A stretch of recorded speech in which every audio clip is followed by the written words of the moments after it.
안녕하십니까? 러빙타임 새벽을 여는 예수 묵상 시간입니다. 오늘의 예수 묵상 범위는 에스겔 16장 15절로 34절까지의 말씀입니다. 오늘도 이 말씀 속에서 하루를 살아가는 데 필요한 영적인 힘을 얻게 되기를 간절히 소원합니다. 먼저 본문 말씀을 읽도록 하겠습니다. 그러나 내가 내 화려함을 믿고 내 명성을 가지고 행음하되 지나가는 모든 자와 더불어 음란을 많이 행함으로 내 몸이 그들의 것이 되도다. 내가 내 의복을 가지고 너를 위하여 각색으로 산당을 꾸미고 거기에서 행음하였나니 이런 일은 전무후무하니라. 내가 또 내가 준 금은 장식품으로 너를 위하여 남자 우상을 만들어 행음하며 또 내 수놓은 옷을 그 우상에게 입히고 나의 기름과 향을 그 앞에 베풀며 또 내가 내게 주어 먹게 한 내 음식물 곧 고운 밀가루와 기름과 꿀을 내가 그 앞에 베풀어 향기를 삼았나니 과연 그렇게 하였느니라. 주 여호와의 말씀이니라. 또 내가 나를 위하여 낳은 내 자녀를 그들에게 데리고 가서 그려 제물로 삼아 불살랐느니라. 내가 내 음행을 작은 일로 여겨서 나의 자녀들을 죽여 우상에게 넘겨 불 가운데로 지나가게 하였느냐. 내가 어렸을 때에 벌거벗은 몸이었으며 피토성이가 되어 발짓하던 것을 기억하지 아니하고 내가 모든 가증한 일과 음란을 행하였느니라. 주 여호와의 말씀이니라. 너는 화 있을진저 화 있을진저 내가 모든 악을 행한 후에 너를 위하여 누각을 건축하며 모든 거리에 높은 데를 쌓았도다. 내가 높은 데를 모든 길 어귀에 쌓고 내 아름다움을 가증하게 하여 모든 지나가는 자에게 다리를 벌려 심히 음행하고 하체가 큰 내 이웃나라 애굽 사람과도 음행하되 심히 음란히 하여 내 진도를 샀도다. 그러므로 내가 내 손을 내 위에 펴서 내 일용할 양식을 감하고 너를 미워하는 블레셋 여자 곧 내 더러운 행실을 부끄러워하는 자에게 너를 넘겨 임의로 하게 하였거늘 내가 음욕이 차지 아니하며 또 아수르 사람과 행음하고 그들과 행음하고도 아직도 부족하게 여겨 장사하는 땅 갈대아에까지 심히 행음하되 아직도 족한 줄을 알지 못하였느니라. 주 여호와의 말씀이니라. 내가 이 모든 일을 행하니 이는 방자한 음녀의 행위라.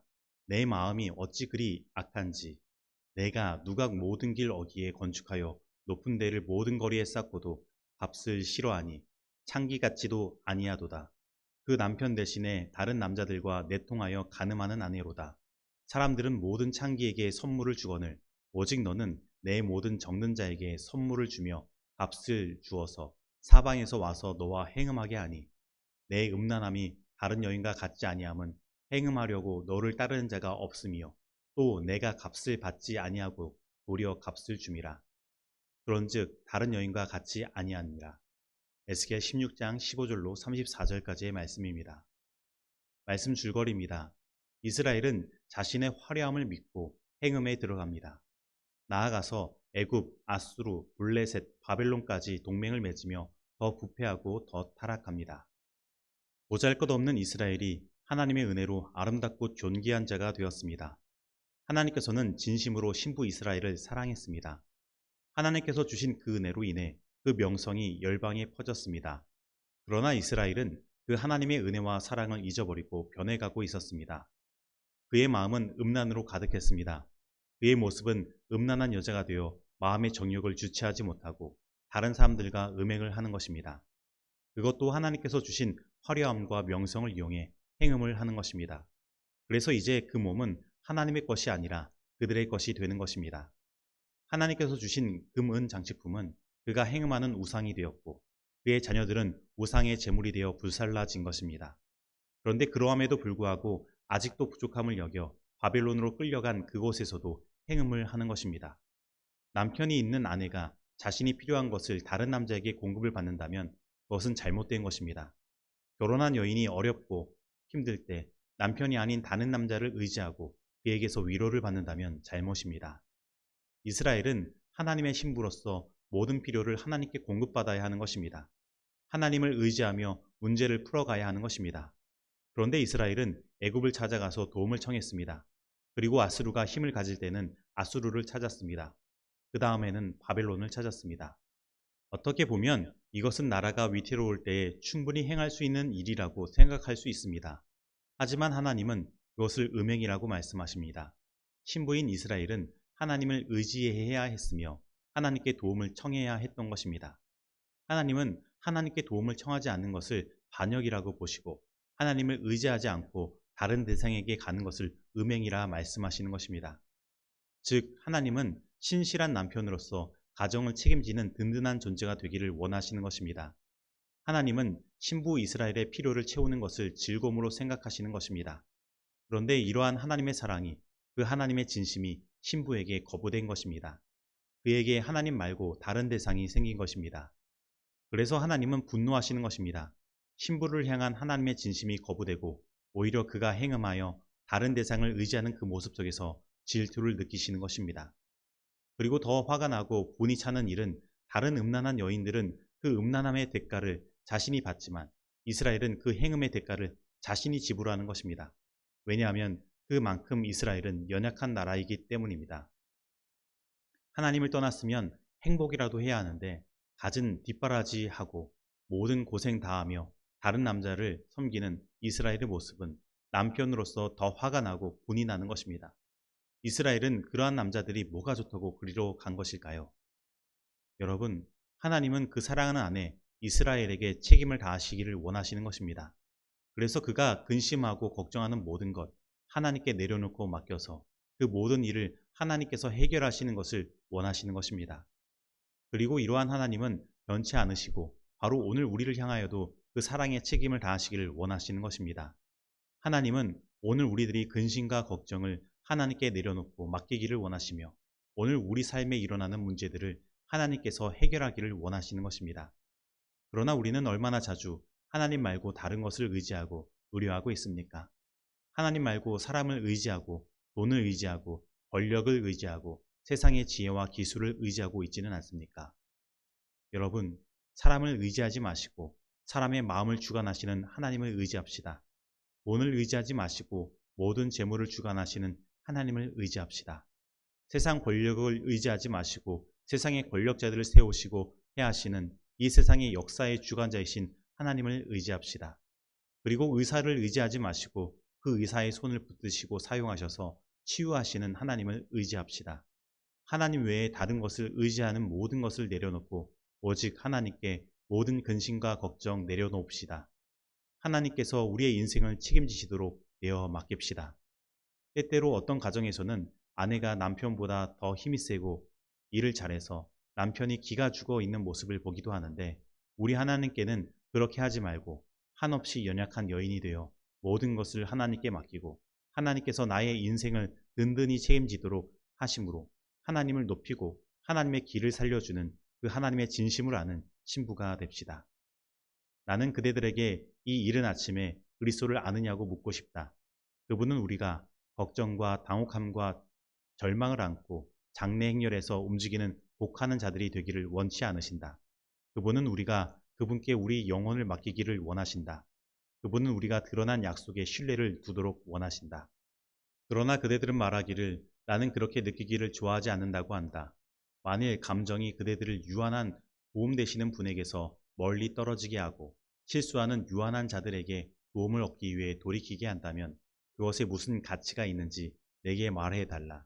하나님 안에서 활용하는 것이 그대들의 특권이 되는 믿음보다 감정이 더 강하단 말인가? 감정들은 거의 매 환경마다 변한다. 그러나 영원하신 분의 약속들은 반석처럼 견고하다. 우리의 집을 확실한 토대 위에 짓고 우리의 영혼을 영원한 반석이신 분, 시대의 반석이신 분께 고정시키자. 설교와 강연 2권 166페이지의 말씀입니다. 적용하도록 하겠습니다. 오늘 나는 나를 향한 하나님의 진심을 알고 있습니까? 오늘 하나님 외에 다른 것을 의지하고 의뢰하는 것이 있지는 않습니까? 오늘 나는 나의 든든한 남편 되시는 예수님이 옆에 계신데도 불구하고 맡기지 못하여 세상의 근심과 걱정 다 짊어진 사람처럼 살아가지는 않습니까? 오늘 이 말씀 속에서 내가 실천해야 할 것은 무엇입니까? 다 같이 기도하시겠습니다. 하나님 아버지, 오늘 말씀을 통하여 우리를 향한 하나님의 진심을 알게 하시고 우리를 끝까지 책임지시는 우리의 남편 되시는 하나님을 만나게 하시니 감사드립니다. 이 시간 오늘 우리가 의지하고 우려하던 세상의 모든 것 내려놓습니다. 그리고 이 세상에서 내가 아니면 안 된다는 생각 속에서 악착같이 내가 살아보려고 발버둥 치던 내 자신을 내려놓습니다. 이제는 하나님 앞에 한없이 연약한 자가 되고 주님 앞에 모든 근심과 걱정 내려놓기를 원합니다. 하나님, 우리의 든든한 남편으로서 우리 인생을 책임져 주시고 이끌어 주시옵소서. 그래서 하늘의 평안으로 우리의 마음을 채워주시고 우리의 인생의 모든 주름들이 하나님의 인도하심으로 말미암아 다 펴지도록 하여 주시옵소서. 그래서 우리의 남편 되시는 하나님의 기도 살고 신부된 우리는 하나님의 사랑 안에서 행복할 수 있도록 하여 주시옵소서. 이 모든 말씀 예수님의 이름으로 기도드립니다. 아멘.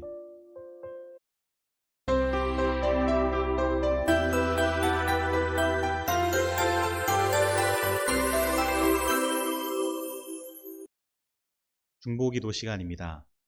오늘은 유정자 성도님 가정을 위해 기도하겠습니다. 그리고 이른 양 회복을 위한 기도로 박종훈, 김혜선 성도님을 위해 기도하겠습니다. 그리고 5월 1일에 있을 쌍문동 교회 봄맞이 대청소를 위해서 기도하도록 하겠습니다. 다 같이 기도하시겠습니다. 언제나 우리를 향하여 최선을 다하시는 하나님 아버지, 오늘 하루를 하나님의 깊은 사랑으로 시작할 수 있도록 하시니 감사드립니다. 오늘은 유정자 성도님 가정을 위해 기도드립니다. 하나님께서 유정자 성도님을 어머니 장례식을 통해 이끄시고 친구들의 도움으로 이 교회에 연결될 수 있도록 하셨습니다. 하나님 아버지, 이 연결됨이 영원까지 갈 수 있도록 하여 주시옵소서. 특별히 얼마 전에는 둘째 딸 정결의 양의 결혼식을 하여서 교회에 떡도 내고 감사연금도 내셨습니다. 주님을 향한 이 마음 하나님께서 받아주시고 하늘의 평안을 성도님의 가정에 허락하여 주시옵소서. 그리고 이 교회에서 정말로 마음을 터놓고 이야기할 수 있는 질신된 친구를 허락하여 주시사 교회에서 성도의 깊은 사랑의 교제를 누리게 하시고 하나님 안에서 한 식구가 된 형제들이 있다는 것이 얼마나 행복하고 좋은지 경험하게 하여 주시옵소서. 그리고 정둘의 정결의 두 따님에게 함께하여 주시사 언제나 행복한 가정을 꾸릴 수 있도록 함께하여 주시고 가정에서 언제나 웃음꽃이 피어날 수 있도록 화목의 축복 허락하여 주시옵소서. 그리고 이른 양 되시는 박종훈, 김혜선 성도님 그 가정 함께하여 주시사 이들이 어디서 무엇을 하든지 주님께서 함께하여 주시옵시고 이 가정이 아직까지 쌍문동에 살고 이 교회 주변에 있다면 하나님께서 이 교회로 돌아올 수 있도록 특별한 계기를 마련하여 주시사 다시 신앙을 회복하게 하시고 탕자가 돌아왔을 때 집안의 잔치를 벌인 것처럼 이 교회가 성도님들을 정말로 기쁨으로 맞이할 수 있도록 함께하여 주시옵소서. 그리고 5월 1일에는 저희 교회에 대청소가 예정되어 있습니다.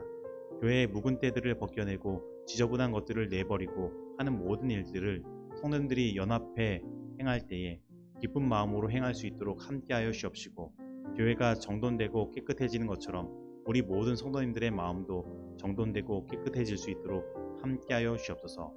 그래서 교회가 새로운 성도님들을 맞이할 수 있도록 이 깨끗한 교회가 준비되게 하여 주시옵시고 우리 모두가 하나님의 복음을 이 쌍문동 지역에 온전히 전할 수 있도록 우리들에게 성령의 권능 허락하여 주시옵소서. 이 모든 말씀 예수님의 이름으로 기도드립니다. 아멘.